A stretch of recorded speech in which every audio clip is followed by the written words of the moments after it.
하나님의 기적 대한민국 건국 두 번째 시간입니다. 강의의 제목은 골고다. 한성 감옥 우리 민족의 골고다입니다. PPT 띄워주시죠. 이승만이 갇혔던 한성 감옥에 갇힌 죄수들의 모습입니다. 쭉 써 있는데 가운데 키가 큰 사람 있죠? 저게 이승만의 사진입니다. 젊은 날 감옥에 갇혀 있었던 이승만. 그 앞에 쭉 쓰신 분들이 같이 갇혔던 죄수들인데 한 분 한 분이 우리 역사의 발자취를 남긴 위대한 인물들입니다. 이승만이 감옥에서 기독교 입국론을 정립해요. 기독교로 나라를 세워야 된다. 이게 아주 굉장히 독특한 이론이죠. 보통 나라를 세운다 그러면 정치를 어떻게 하느냐, 경제를 어떻게 하느냐, 그거 갖고 싸웁니다. 2012년 대통령 선거 박근혜 후보와 문재인 후보가 격돌했습니다. 양쪽의 공약을 딱 두 마디로 요약하면 이거죠. 정치 개혁한다. 경제 발전시킨다. 무슨 얘기라도 결국 두 가지 범주 안에 들어갑니다. 정치 개혁하고 경제 발전시킨다. 대통령 나오는 사람마다 정치 경제가 문제예요. 근데 이승만은 그게 아니라는 겁니다. 정치 경제보다 더 중요한 게 있다면 종교다. 세상의 가장 근원적인 문제는 영적인 문제다. 먼저 조선 사람이 예수 믿어서 거듭나야 된다. 그러면 종교로 기독교를 통해 조선인이 거듭나게 한 다음에 정치는 어떻게 할까요? 정치도 성경적으로, 경제도 성경적으로, 교육도 성경적으로. 먼저 영적으로 예수 믿어 구원받은 다음에 정치, 경제, 사회, 문화, 교육 모든 것을 성경적인 나라로 만들어야 된다. 이 이승만의 기독교 입국론입니다. 이승만의 위대한 점은 이런 천재적인 비전을 가졌을 뿐만 아니라 그 비전을 현실 가운데 실천해냈어요. 꿈을 꾼다는 것도 어렵습니다. 꿈을 이룬다는 것은 더더욱 어렵죠. 이승만은 바른 방향을 향한 하나님이 주신 꿈을 꾸었고 그 꿈을 이루어냈어요. 그래서 2차 세계대전 끝나고 신생 독립한 나라가 140개국입니다. 쉽게 얘기해서 못 사는 나라 140개국. 그 가운데 139위가 한국이에요. 142위가 인도입니다. 우리보다 못 사는 나라가 딱 하나 있었는데 그러나 인도는 큰 나라입니다. 국토의 면적과 인구에서 작은 코리아하고는 비교가 안 돼요. 그러니까 사실상 140개 후진국 가운데 경제순위 139위라는 얘기는 꼴찌 중에 꼴찌였다는 얘기예요. 아프리카보다 못 살았습니다. 독일 선교사 한 분이요, 하나님께 서원하셨어요. 세계에서 제일 가난한 나라 가서 일생을 바치겠습니다. 당연히 아프리카라고 생각하고 아프리카 선교사로 갈 준비를 하셨습니다. 그러다 그분이 충격을 받았어요. 구체적으로 각 나라 경제 순위를 따져보니까 아프리카보다 더 못 사는 나라가 있었대요. 그게 동방의 작은 나라 코리아입니다. 실제로 그분이 코리아에 오셔서 일생을 바치셨어요. 싫어합니다. 그렇게 못 살았던 나라가 지금 그 140개국 가운데 압도적인 1위예요. 간발의 차로 1위가 아닙니다. 2등하고는 비교가 안 되는 1위예요. 왜 비교가 안 되냐면 2등이 없어요. 2등이 없는 1위입니다. 140개 후발 주제 신생 독립국 가운데 산업화에 성공한 유일한 나라.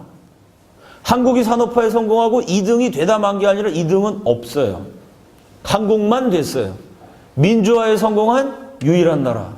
절대 빈곤에서 탈출한 유일한 나라. 원조 받는 나라에서 원조 주는 나라로 변신한 유일한 나라. 대한민국의 성장은 기적입니다. 어떻게 이렇게 기적이 가능했느냐? 전 세계가 연구를 해요. 강대국이 대한민국을 열심히 연구합니다. 왜 연구할까요? 미국이 이승만 연구 많이 해요. 박정희 연구 많이 합니다. 왜 그럴까요? 남미에 있는 국가들은요, 마르크스주의 좌파가 집권한 국가들이 많습니다. 나라가 혼란스럽거든요. 국민들이 빈곤해요. 누구 탓을 하겠어요? 미제국주의자들 때문에. 미국 놈들 너희가 하도 착취하고 원조한다고 앞으로는 달러 뿌리지만 뒤로 뺏어갔기 때문에 우리나라가 가난해졌다. 그 좌파 성향 국가들이 반미 정권들이 득세합니다. 그럴 때 미국이 어떤 예를 들어서 반박할까요? 코리아를 봐라. 우리나라가 너네도 원조하고 코리아도 원조했는데 한국은 눈부시게 발전해서 지금 전 세계에 원조를 뿌리고 다닌다. 니네는 지금도 지질하게 못 산다. 왜? 우리가 니네도 원조하고 한국도 원조하고 똑같이 했는데 왜 한국은 잘 살고 니네 못 사냐? 한국은 이승만, 박정희 같은 위대한 지도자가 있었기 때문이다. 그러니까 미국 탓하지 말아라. 미국은 비난에 답변하기 위한 자료로 한국 현대사를 공부해요. 동시에 못 사는 나라들, 아프리카, 남미, 저 아시아의 저개발 국가들은 또 한국을 열심히 연구해요. 아프리카 국가들이 왜 이렇게 한국을 좋아하느냐? 이유는 여러 가지가 있지만 대표적인 게 한국은 내전을 겪은 나라다. 동족 상잔의 치열한 비극을 치렀어요. 20세기 유례가 없는 사륙극이 벌어졌어요. 아프리카 국가들이 내전 때문에 밤낮 전쟁하고 사람 죽이느라고 아주 경제가 발전 안 하고 나라가 엉망이거든요. 한국도 우리처럼 내전을 했는데 저렇게 발전했다. 우리도 한국한테 배우면 길이 열리지 않겠어? 그리고 후진국대로 한국을 연구해요.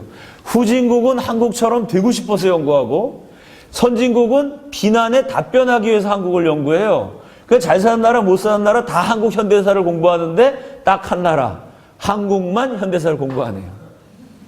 전 세계가 이승만을 다 격찬하는데 단 한 나라 대한민국만 이승만을 욕합니다. 이 왜곡된 현상을 바로잡을 역사적 소명이 저와 여러분에게 있는 줄로 믿습니다. 이 이승만의 기독교 입국론 때문에 결국 대한민국의 기적이 일어난 거죠. 아무것도 없었는데 주님 한 분만 바라보고 기도하면 병든 조선이 살아난다. 그 기도가 응답이 됐어요. 이승만의 위대한 점은 그 꿈을 가지고 그 꿈을 현실화시켰어요. 어떻게? 동지를 규합했어요. 혼자 기독교 입국론만 가진 것이 아니라 뜻을 같이 하는 사람을 모았어요. 설득했어요. 이게 바로 리더입니다. 먼저 어떤 사람 설득했냐면 저 사람들이에요. 감옥에 같이 있었던 죄수 40명을 이승만이 전도합니다. 죄수뿐만 아니라 간수까지 40명이 기독교로 집단 개종해요. 이승만의 전도 이야기에는 명장면이 많아요.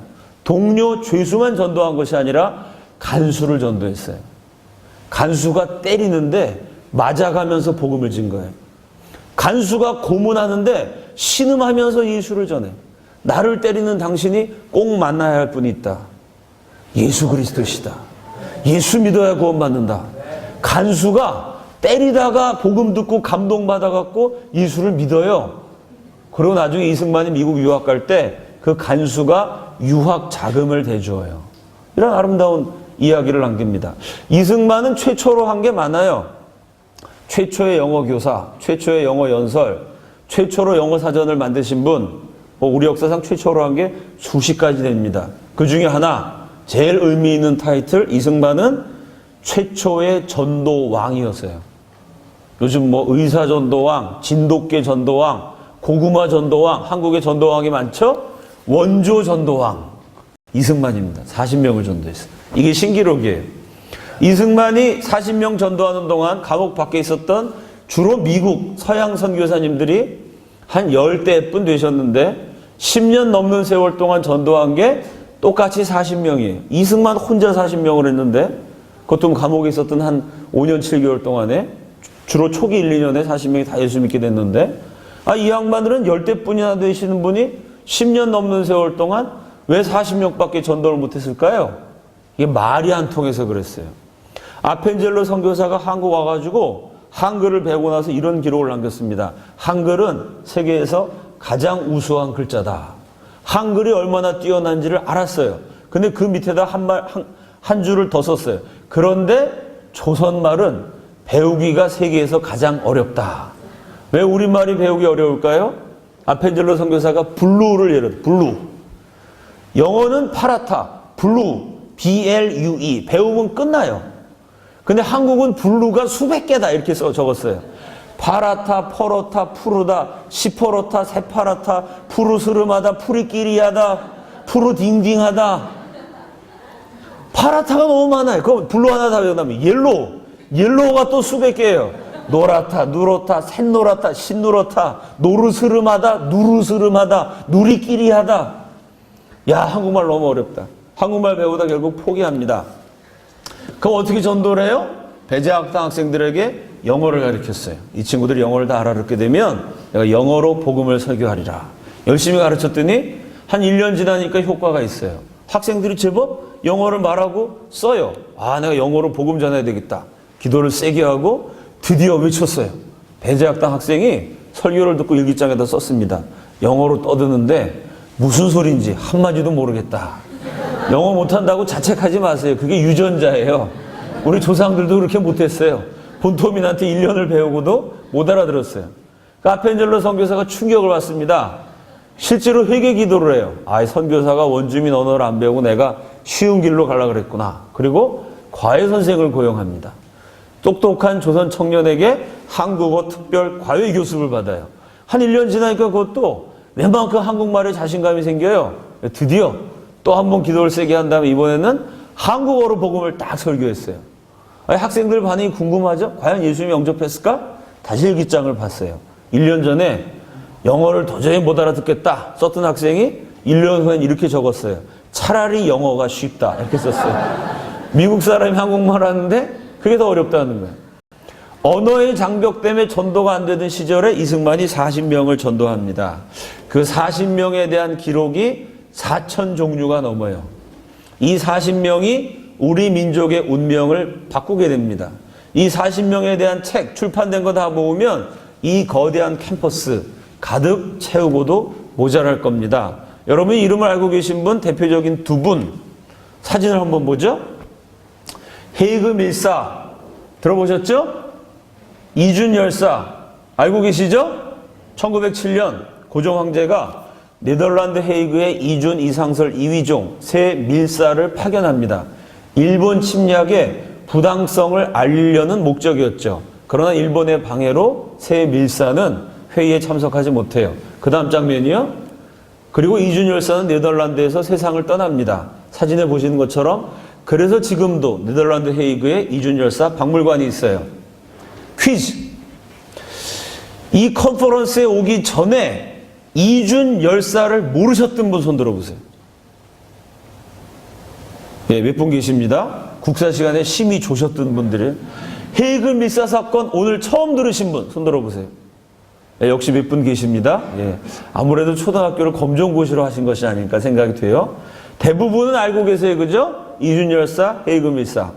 자, 우리 컨퍼런스에 중요한 그 목적 중에 하나가 여기서 우리가 운동을 하는 겁니다. 무슨 운동이냐? 왜곡된 역사를 바로잡아야 돼요.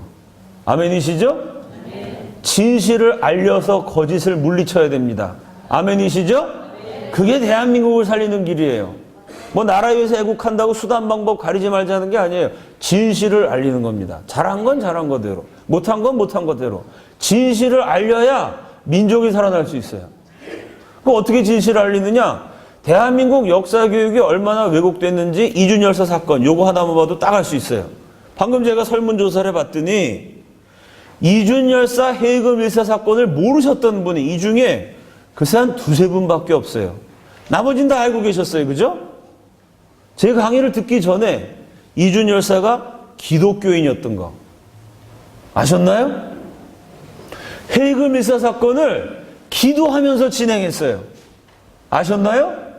이래서 한국 현대사 교육이 엉터리입니다.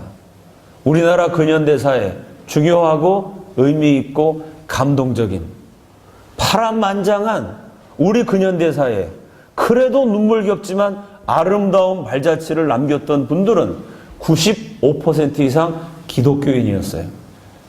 대한민국 근현대사의 의미 있고 자랑스러운 성취의 이면에는 밤을 새우는 통곡하는 금식철야 기도가 있었어요.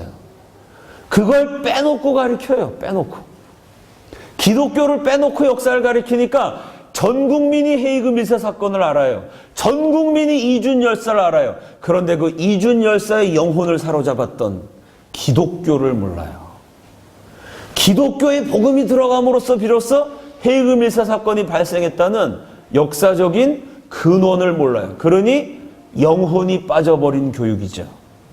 그러니 헤이그 밀사를 다 가리키고 이준 열사를 가리키면서도 안티 기독교 교육을 해요. 사탄의 교묘한 전략이죠.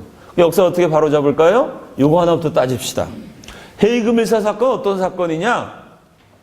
한성 감옥에 갇혀서 예수를 믿게 된 죄수들이요, 하나님 은혜로 기적적으로 풀려납니다.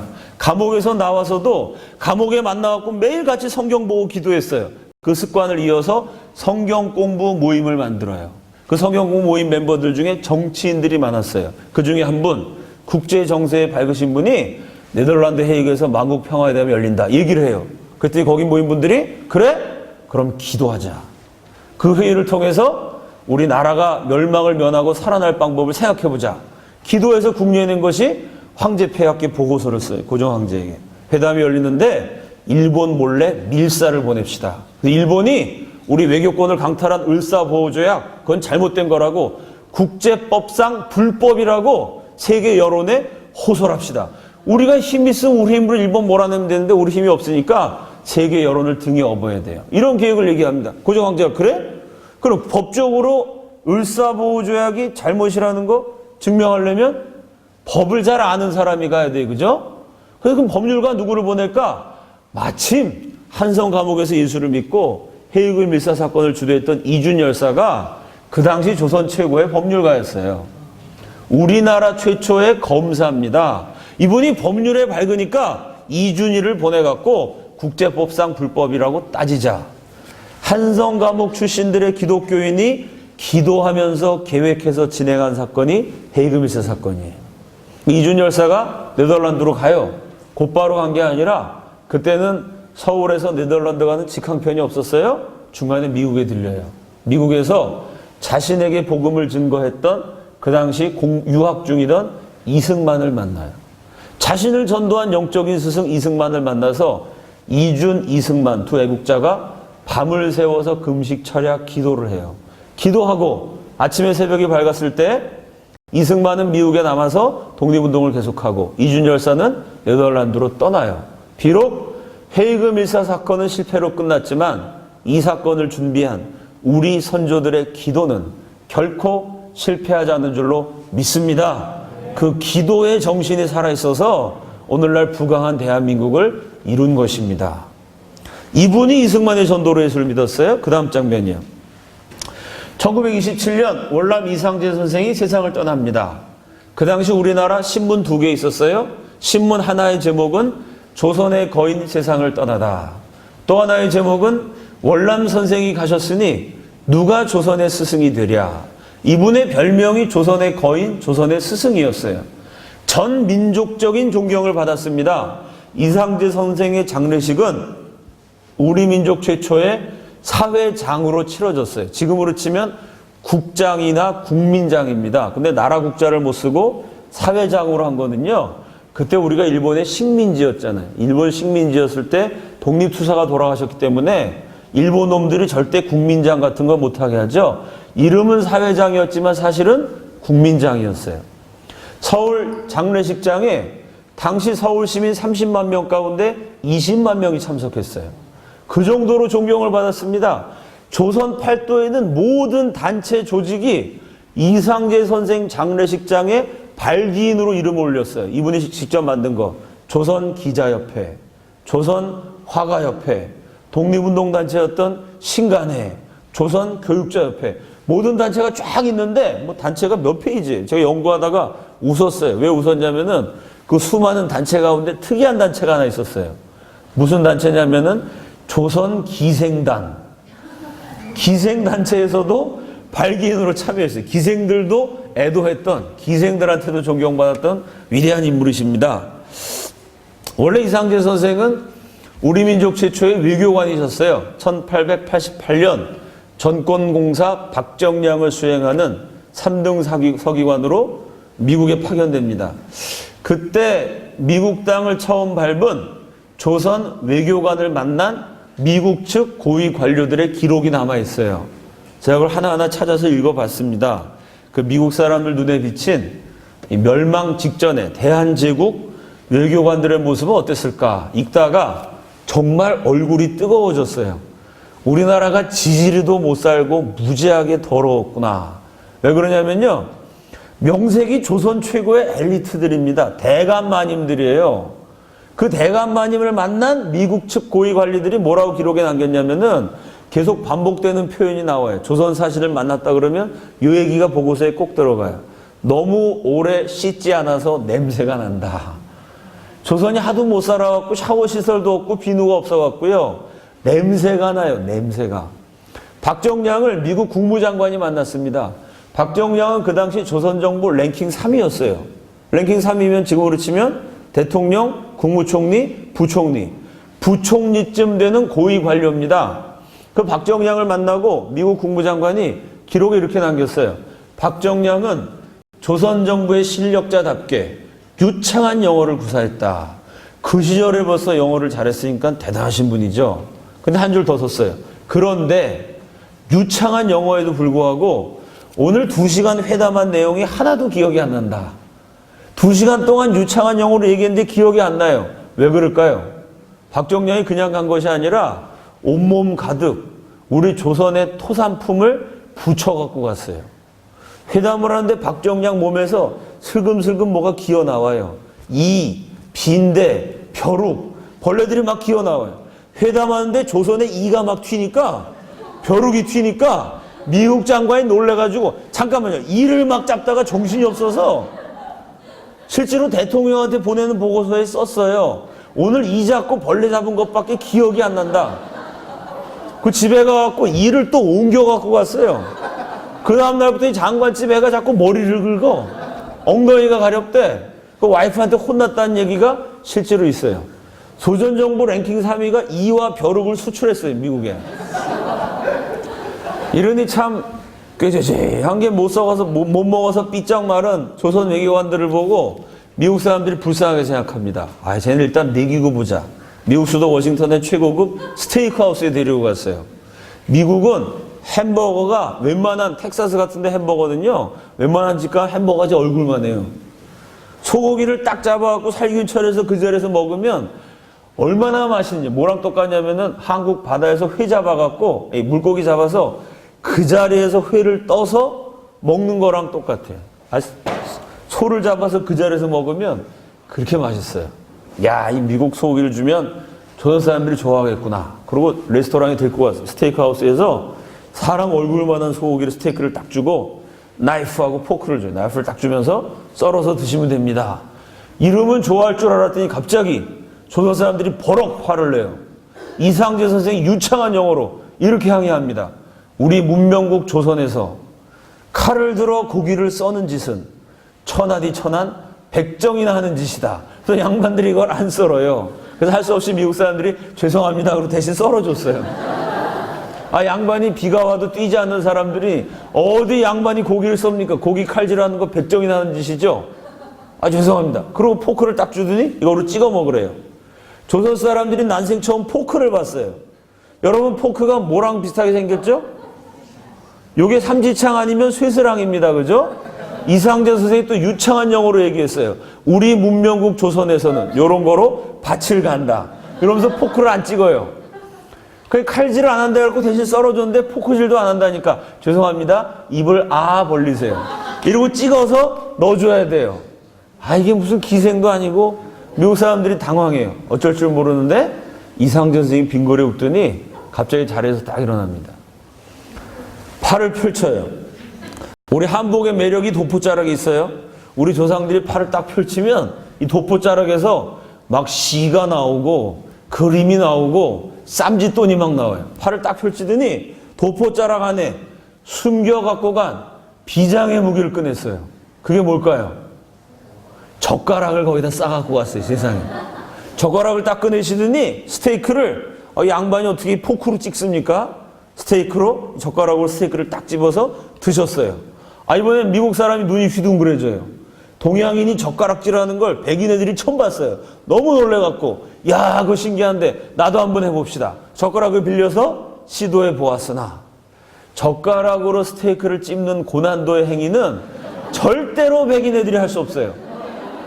우리 조선인의 젓가락 문화가 얼마나 위대한지 우수한지 만방에 과시한 위대한 외교관이십니다. 저분이. 이상재 선생이 미국을 한번 쭉 둘러봐요. 한국에 있는 아들들에게 편지를 썼어요. 미국은 믿겨지지 않을 만큼 잘 사는 나라다. 그런데 미국은 상놈의 나라다. 이렇게 썼어요. 미국 땅에 와보니까 양반이 하나도 없다는 거. 이건 다 상놈이야, 상놈. 마당쇠, 돌쇠, 계집종, 무술이다. 이런 사람들이야. 왜 이렇게 썼을까요? 조선에서는 유교가 최고입니다. 공자, 맹자 공부하는 게 으뜸이에요. 조선 최고의 선비시니까 만나는 미국 교수들, 변호사 만날 때마다 물어봐요. 공자님 말씀을 어디까지 공부하셨나요? 맹자를 아십니까? 물어봤는데 미국 사람들이 미쳤다고 어려운 한자를 공부하고 공자, 맹자를 알겠어요? 유교에서는 공맹의 도리, 공맹의 교훈, 공자, 맹자를 모르면 금수라. 그건 짐승이라 그랬어요. 공자, 맹자도 모르는 상놈들이 잘 살기만 드립다 잘 사는 나라가 미국이다. 이 미국 사람들이 믿는 종교는 야소교라는 서양 오랑캐의 미신이다. 이 미신이 판을 치는 시대일수록 너희들은 이단에 미혹되지 말고 성현의 도리, 공자님, 맹자님 말씀을 열심히 공부하여라. 이렇게 편지를 보냈던 골수 유교 선비였어요. 이분이 애국 활동을 하다가 감옥에 갇혔습니다. 그 감옥에 이승만이 있었어요. 날이면 날마다 와갖고 예수 믿으라고 전도를 해요. 이 사람아, 조선 선비가 어떻게 그 서양 오랑캐들 미신을 믿나? 이상전 선생이 안 믿겠다고 버팁니다. 고집을 부려요. 이승만이 나중에는 이상전 선생한테 이렇게 얘기해요. 선생님이 정의 고집을 부리시면 제가 더 이상 예수 믿으라는 말씀은 안 하겠습니다. 그러면서 성경책을 한 권 줘요. 그 대신 책은 읽어보십시오. 선생님 선비시고 학자시고 책 좋아하지 않습니까? 전 미국 사람들이 우리 조선 사람보다 잘난 거 하나 없습니다. 저 백인 놈들이 지들이 우월하다 그러는데 우월할 거 하나 없어요. 딱 하나. 우리 조선은 어렸을 때부터 공자님 말씀을 가르치고 저 미국 놈들은 어렸을 때부터 하나님 말씀을 가르칩니다. 우리는 사서삼경을 배우고 저 미국 애들은 성경을 배우는데 딱 하나. 그 차이가 미국은 부강한 나라가 됐고 조선은 이렇게 비참한 나라가 됐습니다. 그러니 어떻게 하면 나라 살릴 수 있을까? 방법을 찾기 위해서라도 성경은 한번 읽어보셔야 됩니다. 더 이상 제가 기독교 믿으라는 말씀 안 드릴 테니까 우리 민족 살리기 위해서 성경을 읽어보십시오. 워낙 책을 좋아하신 분이 애국심에 호소라니까 감옥에서 할 일도 없고 성경을 읽어보자. 그래서 이상전 선생이 성경을 읽다가 뒤집어져요. 사람의 비유에서 불경스러운데 하나님이 저는 굉장히 유머 감각이 뛰어나신 분이라고 생각해요. 머리가 너무 좋아서 예수를 잘 믿는 사람도 있습니다. 반대로 머리가 너무 좋아서 예수를 안 믿는 사람도 있어요. 내가 너무 똑똑하니까 내 머리를 믿지 하나님을 안 믿습니다. 그런 사람들을 거꾸로 뜨리려고 하나님이 애용하시는 방식이 신비적인 체험이죠. 너무 똑똑한 사람 신비, 체험 이런 거 안 믿잖아요. 이성, 논리를 따라가죠. 사울이 그랬어요. 유대교 최고의 학자였습니다. 당대의 석학 가말리알의 문화생 가운데서도 으뜸이었어요. 그 뛰어난 머리 가지고 예수 믿는 사람 잡아 죽였습니다. 다마스커스, 다메섹에 살고 있는 그 유대인 해외 교포들 가운데 예수 믿는 자들을 색출해서 죽여버려도 된다. 살인 면허증을 발급받았어요. 그 살인 면허를 가지고 다메섹으로 고속도로를 달려갑니다. 이 살인자 지식인 사울을 거꾸로 때리기 위해서 하나님이 신비적인 방법을 동원하셨죠. 번개가 내리치듯이 빛이 사울을 향해 내리 꽂아버렸어요. 그 빛에 사울이 눈이 멀어버립니다. 말 타고 가다 말에서 굴러 떨어져요. 하늘에서 음성이 들려오죠. 사울아, 사울아, 내가 어찌하여 나를 핍박하느냐. 깜짝 놀라서 되묻습니다. 주여, 니시오니까 나는 내가 핍박하는 예수니라. 이 신비한 체험을 통해서 지식인 핍박자 사울이 순교자 사도 바울로 변화가 됩니다. 똑같은 일이 이상재 선생한테 일어나요. 이 냉철한 논리와 지성의 화신이었던 조선 최고의 선비 이상재가 성경을 읽다가 신비체험을 해요. 월남 이상재 자서전에 이렇게 썼습니다.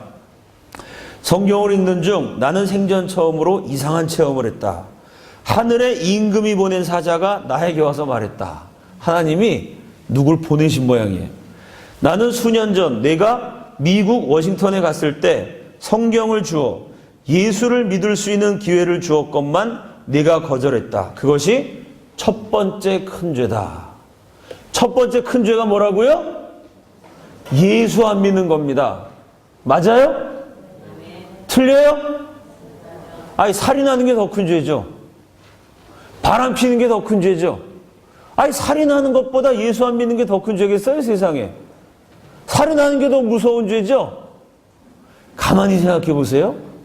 살인하는 게 죄인 건 맞아요. 그러나 살인자라도 예수 믿으면 용서받아요. 살인자라도 예수 믿으면 천국 들어갈 수 있어요. 제 말이 맞죠? 그런데 살인죄 같은 무서운 죄는 안 저지르고 평생 깜빵 갈 짓은 안 했지만 내가 생각해 볼 때는 딴 사람보다 내가 훨씬 나은 인간이지만 예수를 믿지 않으면 지옥 형벌을 면할 길이 없어요. 결과적으로 따지면 예수 안 믿는 건 그래서 살인죄보다 더 무서운 죄입니다. 살인자라도 용서받을 길이 있는데 예수만 믿으면, 예수를 안 믿으면 살인자가 아니어도 용서받을 길이 없으니 더 무서운 죄예요. 그걸 이상진 선생님이 깨달았어요. 예수 믿는 게 이렇게 중요한 거구나. 다시 내가 독립협회에 가담했을 때에도 기회를 주었는데 너는 예수를 믿지 않았을 뿐 아니라 다른 사람들까지도 믿지 못하게 방해했다. 이런 식으로 민족이 살아날 길을 막았으니 이것이 더 큰 죄다. 예수를 못 믿게 한 것이 민족의 살 길을 막은 거래요. 이 체험을 통해 이상재가 깨달아요. 이승만이가 그렇게 외쳐대는 기독교 입국론이 바로 이거구나. 예수 믿어야 민족이 산다는 얘기가 이거구나. 이 체험을 통해 이상재도 열렬한 기독교 입국론자가 됩니다. 두 사람의 기독교가 있어야 민족이 살아난다. 이 진리를 깨달은 두 위대한 기독교 입국론자들이 그 다음부터 눈부신 콤비 플레이를 펼쳐요. 이상재와 이승만이 아주 멋진 2인조가 되어갖고 대한민국의 독립운동을 기독교적인 방향으로 이끌어가게 돼요. 나는 너의 생명을 보존하여 감옥에 너를 가두었고 이제 믿을 수 있는 또 다른 기회를 주노니 지금이라도 너의 잘못을 회개하지 않는다면 전보다 더 큰 죄가 될 것이다. 이 체험을 통해 이상재도 기독교인이 되고 기독교 입국론자가 됩니다. 다 함께 따라합시다. 내가 살 길은 오직 예수. 또 한번 따라합시다. 민족이 살 길은 오직 예수. 아멘이시죠? 이상재가 이 진리를 깨닫고 하나님 은혜로 감옥에서 나옵니다. 조선의 선비들, 지식인들, 지도자들 쫓아가서 열심히 예수를 전해. 예수 믿지 않으면 나라가 망합니다. 외쳐도 이 유교에 찌든 선비들이 기독교를 배척해요.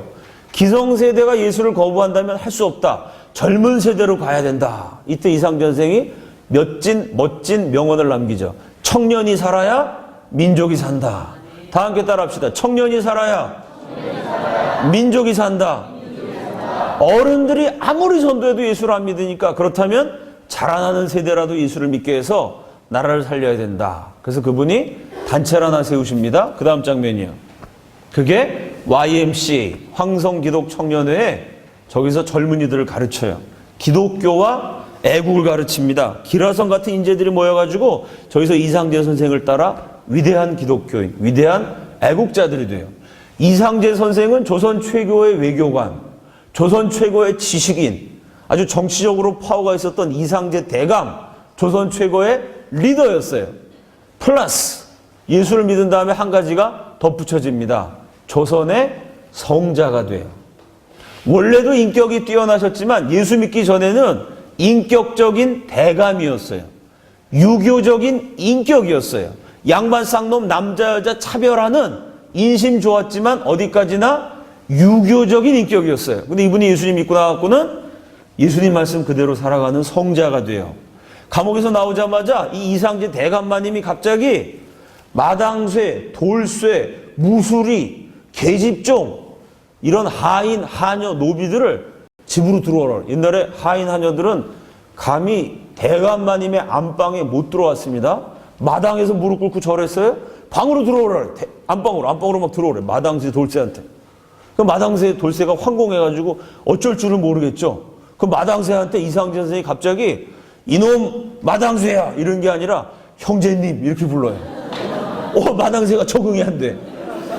이 계집종한테 뭐 계집종 이 NYUN 이 니은아 막 이랬었는데 자매님 막 이래요. 이게 무슨 소린가? 마당새 계집종이 막 이게 막 적응이 안 돼. 이 대감마님이 일어나갖고 마당새 계집종한테 절을 해요, 절을. 대감이. 너무 충격받았고 막 기절할 지경이야. 눈물을 흘리면서 뭐라 그러냐면은 나를 용서해 주십시오. 이렇게 얘기해요. 아니, 대감마님이 계집종한테 무슨 죄를 졌다고 용서해 달래요. 무슨 죄를 지었을까요? 내가 예수님을 모르고 공자님만 믿어가지고 하나님이 형제님, 자매님과 저를 똑같이 평등한 인간으로 창조하셨는데 내가 그 하나님의 도를 모르고 나는 대감이라고, 나는 양반이라고, 당신은 마당새고 당신은 계집종이라고 내가 함부로 차별했습니다. 이제야 예수 믿고 내 죄를 깨달았습니다. 그러면서 같은 형제 자매님이래요. 용서를 빌고 어떻게 했느냐? 땅을 떼어줬어요. 재산을 나눠줬어요. 예수님 말씀 그대로. 양반들이 상놈, 노비, 하인들 열심히 일하면 그 상놈들은 열심히 일만 하고 양반들은 가만히 앉아갖고 노동력을 착취했거든요. 그 조선사회였죠. 그게 죄라는 걸 깨닫고 땅을 나누어줘요. 재산을 나누어줘요. 이러니 어떻게 존경을 안 할 수 있겠어요? 전 조선인의 존경을 받았어요. 조선사회 똑똑한 사람들 소원이요. 지금 한국 공부 잘하는데 나 서울대 가야지, 하버드 가야지 똑같이. 그 당시 조선 청년들은 내가 이상재 선생님 휘하에 들어가서 배워보고 싶다. 이게 꿈이었어요. 조선 최고의 실력자, 인격, 실력, 성자 같은 삶. 이상재 선생의 휘하에 YMCA를 중심으로 기라성 같은 조선의 인재들이 다 모여들어요. 그들에게 기독교를 가르치고 애국을 가르쳐요. 20여 년 가까운 세월 동안 인재를 길러냈어요. 결정적인 순간이 왔다고 생각됐을 때 이상재 선생이 이런 제안을 합니다. 우리 조선인이 자유인이라는 것을 세계 만방에 보여줍시다. 독립운동에 거사를 일으켜요.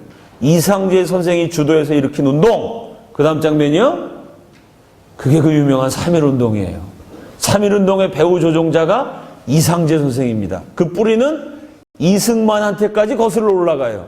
이승만과 이상재를 통해서 기독교인이 되신 분들이 중심이 돼서 일으킨 운동이 3.1운동이에요. 우리 현대사를 다시 배워야 되는 이유를 아시겠죠? 이런 기독교를 빼놓고 3.1운동을 가리키니까 역사 교육이 잘못됐다는 거예요. 우리 한국 사람이 장점이 많습니다. 근데 우리 민족성의 치명적인 약점이 있죠. 자리와 감투를 너무 좋아해요. 제가 어느 모임에 갔는데 회원이 5명인데 임원이 7명이에요. 5명 모이는 단체가 회장, 부회장, 총무, 부총무, 회계서기, 감사까지 자리가 7개예요. 교회가 잘 성장하다가 장로 투표한다. 이러면 또 막 교회가 어지러워져요. 자리 싸움하느라고 막 정신이 없어져요. 자리를 너무 좋아합니다. 퀴즈. 3.1운동 때 민족대표가 몇 분이셨죠? 33인. 또 하나의 퀴즈. 민족대표 33인을 뽑을 때 내가 민족대표가 돼야지 제가 되면 안 되는데 서로 민족대표가 되려고 우리 선조들이 자리 싸움을 했을까요? 안 했을까요? 했어요? 우리 민족을 무시하는군요. 안 했을까요? 안 하면 조선 사람이 아니죠. DNA가 꿈틀거리는데 유전자를 어떻게 이겨낼 수가 있겠어요? 그죠? 정답은 하다가 말았어요. 민족 대표들이 모였는데 일본 놈들하고 목숨 걸고 싸우는 지도자들이니 얼마나 카리스마가 강했겠어요. 다 한성깔들 하시는 분들입니다. 아주 대찬 인생들이에요. 그분들이 모여갖고 서로 자리 싸움을 해요. 내가 민족 대표가 돼야지, 제가 되면 안 되지 당연히, 이러면서 막 서로 싸워갖고 고성이 오가는 험악한 분위기가 연출됐어요. 이상재 선생님이 그날따라 회의장에 늦게 들어오셨습니다. 한 바퀴 딱 둘러보니까 감이 잡혀요. 빙그레 웃으시더니 한마디 하셨어요. 종이와 벼루와 먹을 가져다 주십시오. 화선지를 딱 펼치더니 조용히 먹을 걸어요. 막 자리 싸움 하는데 이 스승님이 가장 위대한 조선인 지도자가 조용히 먹이나 갈고 있으니까 싸우던 사람들이 잠잠해졌겠죠. 선생님들이 뭐 하시려고 그러나 호기심 어린 눈길로 바라봐요. 먹을 딱 갈더니 붓에다가 먹을 듬뿍 묻혀가지고 화선지에 붓글씨를 쓰기 시작해. 글씨를 33줄을 썼어요. 민족대표 33인의 이름을 이상재 선생님이 그 자리에서 붓글씨로 딱 적었어요.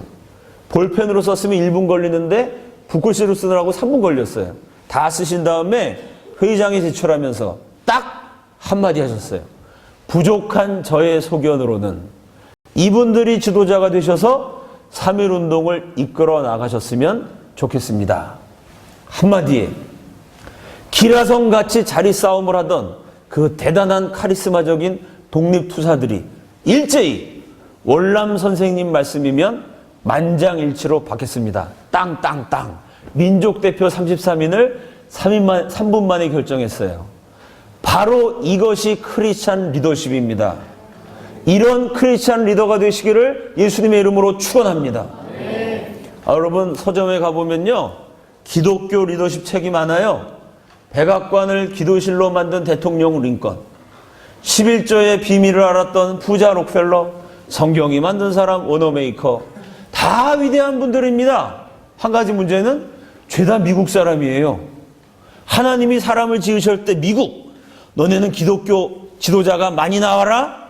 그런 유전자를 막 세게 넣어주시고, 한국, 야 너네는 미국 사람 책이나 읽으면서 기독교 리더십 배워. 우리 유전자에 리더십에 대한 유전자를 하나님 이렇게 빼셔. 핀셋으로. 이거 잘못 들어갔다. 빼. 실수네. 걔네 아니야. 빼. 여러분 한국 사람 가운데는 기독교 지도자가 없을까요? 우리 역사를 모르기 때문에 밤낮 미국 책만 읽고 있어요.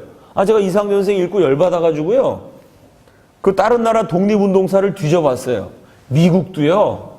영국하고 독립전쟁하면서 밖으로는 영국과 싸우고 안으로는 자기네끼리 싸워요.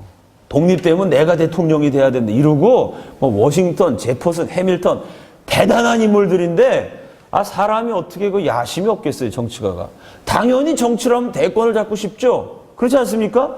서로 대권을 차지하려고 박터지게 싸웠어요. 쟤네들도 일본, 중국, 영국, 미국 독립운동하면서 다 싸워요. 3.1운동처럼요. 전민족적인 세계가 인정할 만한 대규모의 독립투쟁을 벌이면서 그 대표를, 민족 대표를 3분 만에 만장일치로 결정한 사례는 미국 역사에도 없고 일본 역사에도 없고 중국 역사에도 없어요. 위대한 한국 크리스찬 리더십입니다. 이런 리더가 되시기를 예수님의 이름으로 축원합니다. 자, 민족대표 33인을 이상재 선생이 정하셨는데 퀴즈. 그 33인의 이름 가운데 이상재란 이름은 있었을까요? 없었어요.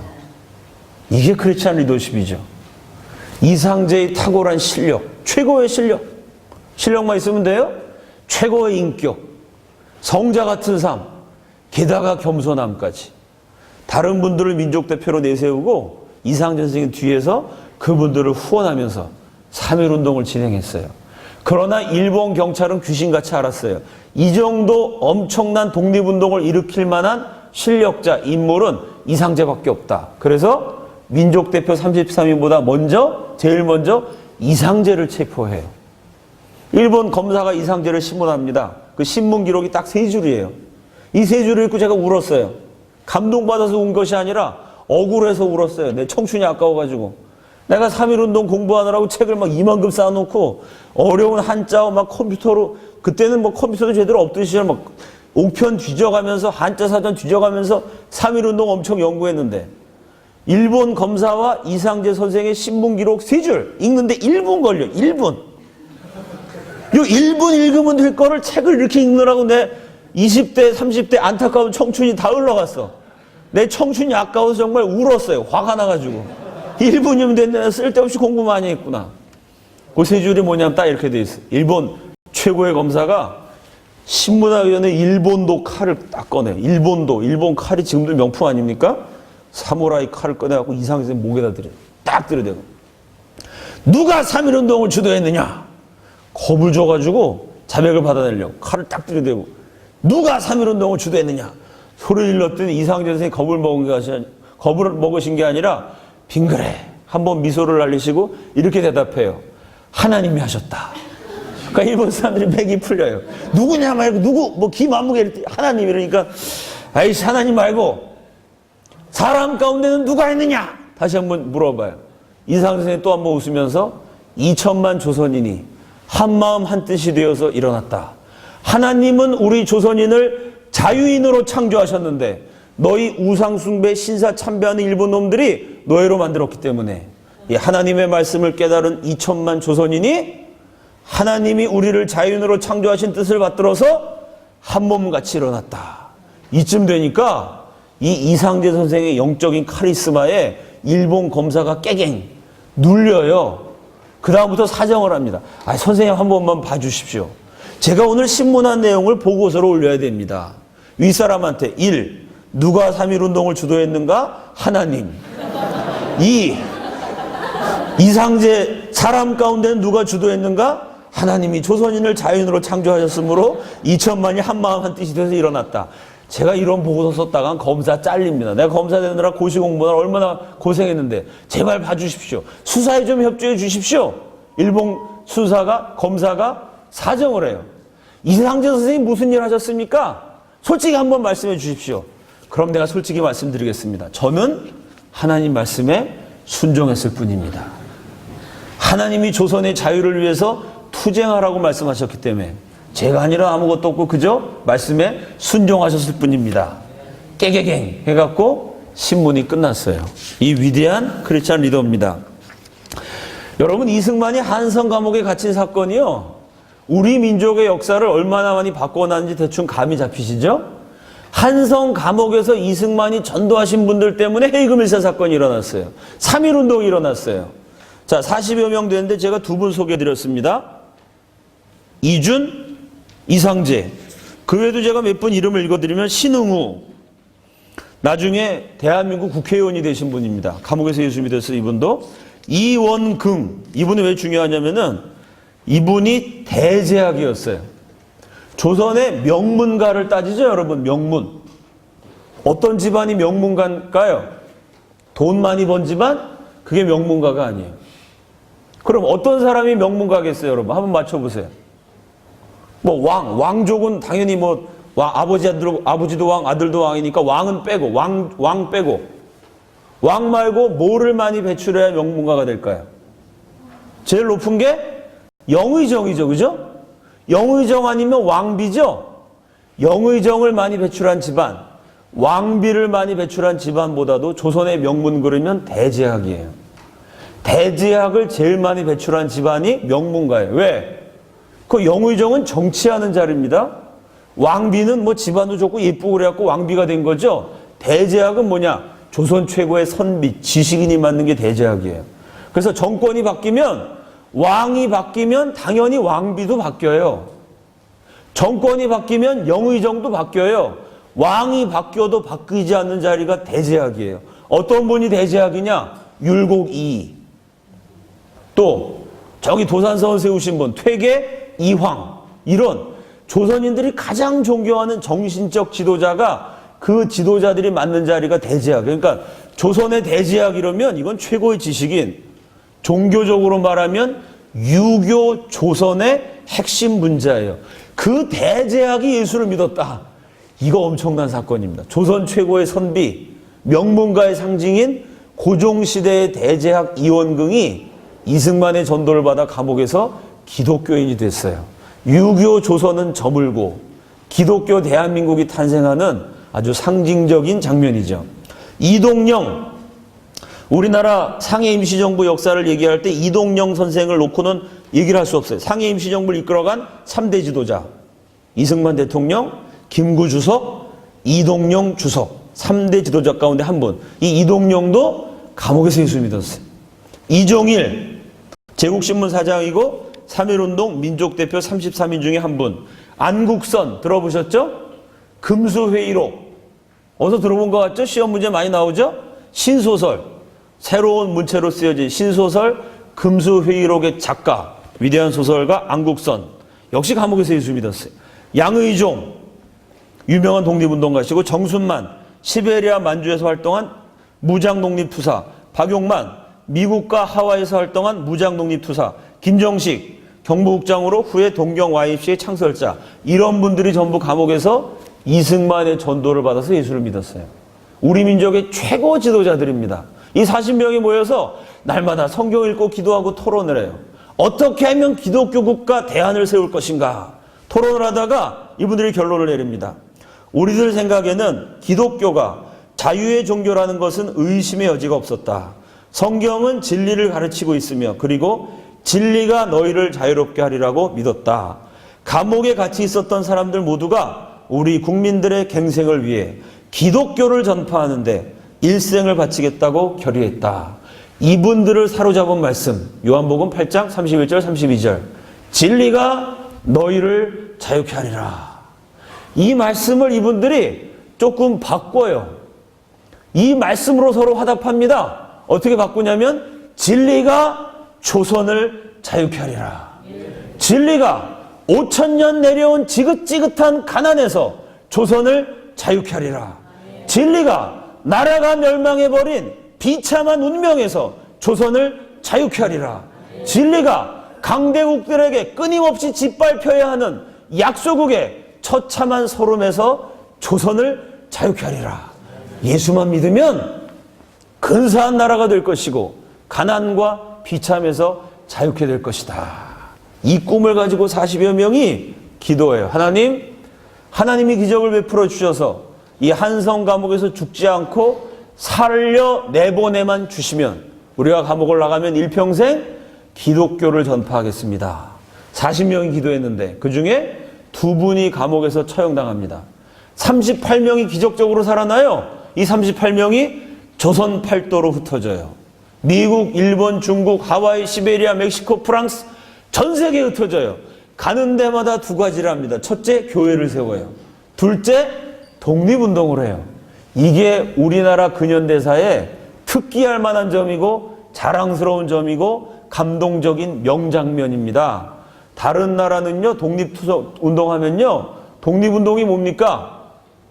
식민지가 벗어나려고 투쟁하는 거니까 독립운동을 할 때 되게 사람 죽이는 연습을 해요. 테러하면서 독립운동합니다. 그래야죠.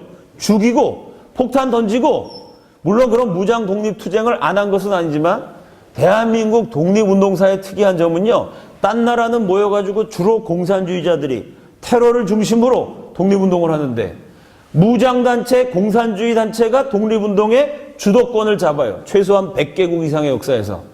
대한민국은 희한하게, 아니 무슨 독립운동 하겠다는 사람이 전도지를 들고 다녀요. 예수천당 부신지옥 이러면서 독립운동을 해요. 교회 건축을 해요. 교회 건축. 교회를 세우면서 독립운동을 해요. 전도하면서 독립운동을 해요. 성경 공부 가르치면서 독립운동을 해요. 왜? 예수만이 식민지 조선의 희망이라고 믿었기 때문에. 그래서 그렇게 세워진 교회, 성경 공부만을 통해서 길러진 기독교인들이 독립운동의 주도권을 잡아요. 100개국 이상의 독립투쟁 역사에서 공산 테러 집단이 독립운동의 주도권을 잡았는데, 그런 나라가 100개가 넘는데 유독 대한민국만 전도하고 기도하고 성경 공부 가르치는 기독교인들이 교회를 중심으로 독립운동을 이끌어가요. 그러니까 독립운동 때부터 기독교인이 역사의 주도권을 잡았기 때문에 나라를 세울 때도 기독교 국가로 건국합니다. 이게 우연히 일어난 일이죠? 분명히 사람이 계획하고 계산한 건 아니에요. 이분들이 모여서 계획을 세웠을까요? 내년이, 그래, 1898년. 1899년에 뭐 할까? 우리 감옥에 가자. 감옥 가운데 어디? 화끈한데. 한성 감옥, 큐! 감옥 가서 뭐 하지? 고문을 당하자, 우리. 이분들이 감옥 가서 고문 당하기로 계획 세우고 감옥 간 거 아니에요? 우연히 애국 활동을 하다가 우연히 같은 시기에 감옥에 갔어요. 우연히 그 감옥에 이승만이 있었어요. 우연히 이승만 옆에 있었다는 이유로 우리 민족 최고 지도자 40명이 기독교로 집단 개종을 했어요. 우연히 예수 믿어서 그때부터 우연으로 독립운동의 주된 전략이 기독교가 돼요. 그 우연이 이어져서 건국의 이념이 기독교가 돼요. 우연과 우연이 꼬리를 물어서 20세기, 21세기 지구상에 존재하는 200개국 가운데 단 하나, 기도로 세운 기독교 국가로 대한민국이 건국돼요. 과연 이게 우연일까요? 인간의 우연을 통해 역사하신 하나님의 필연이었다고 저는 믿어요. 제가 책에 이렇게 썼습니다. 같은 시기에, 같은 장소에 이들을 한꺼번에 몰아넣은 것은 누구의 역사인가? 더군다나 예사로운 회합이 아니요 생지옥과 같은 감옥이라는 더할 수 없이 심령이 가난해지게 만드는 그곳으로 밀어넣은 것은 누구의 조화인가? 이승만에게 불씨를 심고 옥중 동료들에게 불꽃을 튀게 해서 마침내 민족의 심성으로 번져간 불길은 누가 시작한 것인가? 저는 하나님이 하셨다고 믿습니다. 이제 오전 강의를 정리하겠습니다. 저는 젊은이들에게 대한민국에 대한 자부심을 가지라고 강의하고 다닙니다. 대한민국이 자랑스러운 이유, 이 땅에 사는 게 스트레스가 없어서가 아닙니다. 한국 사는 거 정말 스트레스 많죠? 이민 가고 싶은 심정 이해가 됩니다. 저는 실제로 5년 동안 이민을 갔다 오기도 했어요. 문제가 없어서 대한민국을 자랑스러워하는 게 아닙니다. 스트레스도 많고 문제도 많은데 우리의 현대사는, 특히 건국사는 너무나 복음적이에요. 저와 여러분이 어떻게 구원받았나요? 인류의 구세주 예수 그리스도가 헤롯 왕의 화려한 왕궁으로 오지 않으셨어요. 바리새인의 고고한 학당에서 활동하지도 않으셨습니다. 이스라엘 땅 가운데 땅값을 매기면 제일 싸구려 땅, 제일 재수 없는 땅, 제일 불길해서 땅값은커녕 그냥 가지라 그래도 사고 싶지 않은 땅, 그곳이 골고다입니다. 죄수를 잡아 죽이는 곳이죠. 시체 썩는 냄새가 납니다. 골고다에는 늘 해골 바가지가 뒹굴어요. 그래서 이름이 골고다, 해골의 장소라는 뜻이에요. 이스라엘 땅 전체에서 가장 비참한 땅 골고다에 가장 비참한 십자가를 세우셨어요. 그 십자가에 매달려 죽은 죄수. 그 당시 이스라엘에 살았던 사람 가운데 가장 비참한 밑바닥 인생. 수많은 땅이 있는데 하필이면 골고다예요. 이 땅에 태어나서 사람이 할 수 있는 일이 수만 가지 있는데 하필이면 짐승 같은 인간이나 매달아 죽이는 인류 역사 7000년의 가장 잔인한 형벌인 그 십자가 처형을 당한 예수. 이스라엘의 밑바닥 예수를 통해 저와 여러분이 구원받게 된 줄로 믿습니다. 똑같이 어떻게 식민지 조선이 기독교 대한으로 거듭날 수 있었을까요? 조선 팔도 가운데 가장 비참한 땅 한성 감옥입니다. 사람 잡아다가 고문하는 곳이에요. 비명 소리가 질러지고 뼈가 부러지고 살가죽이 터지고 비가 줄줄 흐르는 비참한 인생들의 신음 비명 소리로 가득 찬 한성 감옥. 그 한성 감옥에 갇힌 수많은 죄수 가운데서도 제일 밑바닥 인생, 죽을 날짜만 기다리는 역적 사형수 고문당의 망신창이가 된 이승만. 한성 감옥의 역적 이승만을 통해서 하나님이 이 민족에게 복음을 주셨어요. 기독교 대한민국에 꿈을 주셨습니다. 너무 가락이 비슷하지 않아요? 너무 곡조가 유사하지 않습니까? 이스라엘의 밑바닥을 통해 인류를 구원하신 하나님이 똑같이 조선의 밑바닥을 통해 우리 민족을 구원하셨어요. 대한민국의 건국사는 너무나 복음적입니다. 하나님이 함께 하신 역사예요. 그래서 이 나라가 자랑스럽습니다. 기독교로 세운 나라, 신앙으로 지켜나가는 애국자들 되시기를 예수님의 이름으로 축원합니다. 우리 함께 기도하겠습니다. 1898년 4월 12일 매일신문 기자 이승만이 이렇게 썼습니다. 어떻게 미개하고 야만적이고 고통 가운데 신음하는 조선이 문명 개화국을 이룰 수 있는가? 이렇게 썼어요. 공평한 말을 퍼뜨리는 힘을 통해 문명 개화로 나아간다. 여러분, 문명 개화가 지금도 필요하지 않아요? 아니, 400만을 굶겨 죽인 김일성이 위대하답니다. 5천만을 살린 이승만은 부정부패했고 독재자고 분단의 원흉이래요. 세상에 이런 야만적인 교육을 하는 나라가 또 어디 있겠어요? 헤이그 밀사 사건, 3.1운동 다 기독교인들이 일으킨 겁니다. 근데 여러분, 지금 우리나라 역사 교과서 기술 기준을 보면요, 고려 불교 3페이지, 조선 유교 3페이지, 이게 역사 교과서 기록해야 되는 지침입니다. 고려 불교에 대해서 3페이지 교과서를 쓰게 돼 있어요. 3페이지만큼 가르쳐야 돼요. 3페이지 내용이 뭐겠어요? 불교가 포교되어서 우리 민족의 생활 방식, 정신세계에 깊숙한 영향을 끼쳤다. 불교가 우리 민족의 종교가 되는 과정 3페이지. 유교가 우리 민족의 정신과 숨결과 생활이 되는 과정 3페이지. 기독교 지필 기준은 3줄이에요. 딱 3줄. 뭐라고 썼느냐? 미국 선교사들이 들어와서 포교 활동을 했다. 이게 끝이에요.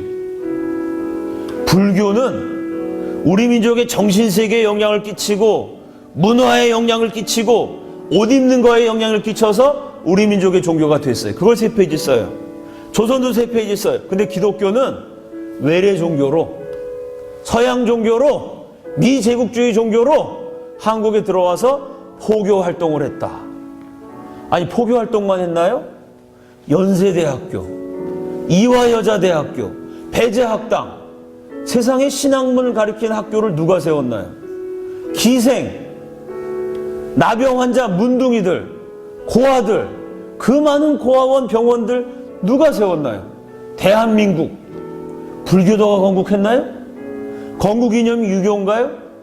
아니, 기독교가 복음이 이런 위대한 일을 했는데 5,000년 우상 숭배하던 민족의 흐름이 복음이 들어온 다음부터 이렇게 놀랍게 변화됐는데 말이죠. 불편, 부당한 말, 치우친 말, 안티기독교 종북 세력의 말이 그 힘이 잘못된 교육으로 이 나라 역사를 가로막고 있어요. 이승만이 1898년에 썼습니다. 공평한 말을 퍼뜨리는 힘을 통해 문명 개화로 나아간다. 누가 퍼뜨려야 할까요?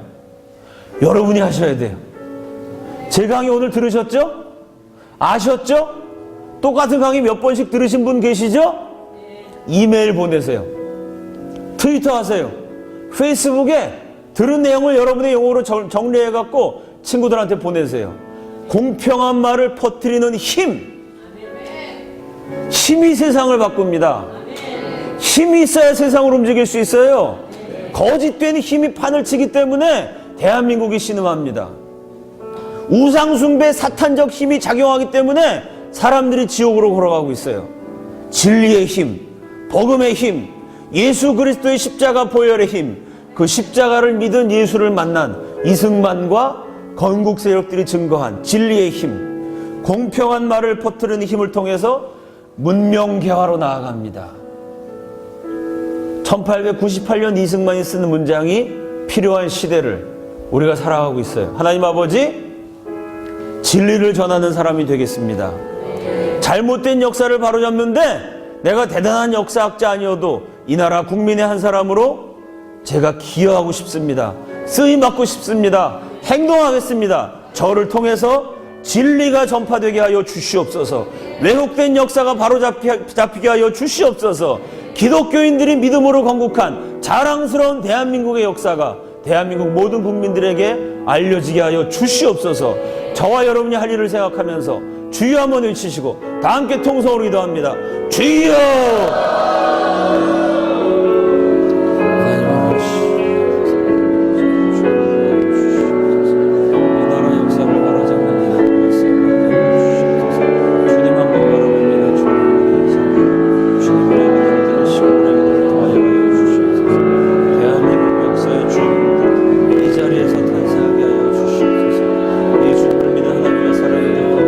자리에서 일어나게 하여 주시옵소서.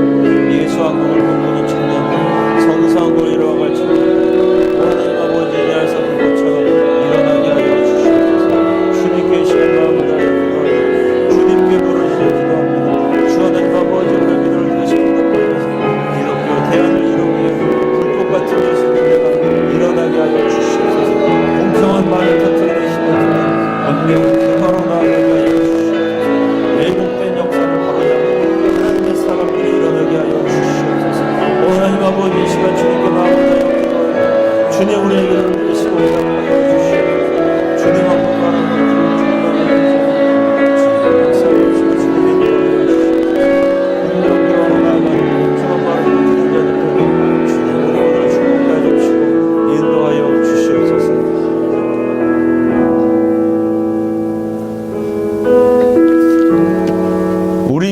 희망으로 예수 그리스도를 받아들였던 선조들의 이야기를 나누었습니다. 이 건국의 이야기가 21세기 대한민국의 신화가 되게 하여 주시옵소서. 어두운 시절 우리 조상들이 단군 신화를 이야기했던 것처럼 우리 민족의 기원을 나누며 그 근본을 잊지 않았던 것처럼 기독교 대한민국 한성 감옥의 꿈을 나누는 가운데, 기억하는 가운데 우리 민족의 원형을 간직해 나갈 수 있도록 우리 모두를 축복하여 주시옵소서. 이 일을 위하여 헌신하고자 합니다. 주님께 쓰임받기를 원합니다. 역사가 잘못 가르쳐지는 이 시대, 특별히 건국의 신화가 왜곡되고 폄하되는 2014년, 기독교로 대한민국을 세웠던 한성 감옥의 꿈과 비전, 그들의 기도에 응답하셨던 하나님의 이야기를 대한민국 국민들에게 널리 알려서 그 진실의 힘으로 종북을 물리치고 기독교 통일을 이룰 수 있는 우리 모두가 되도록 우리를 사용하여 주시옵소서. 예수님 이름으로 기도드립니다. 아멘.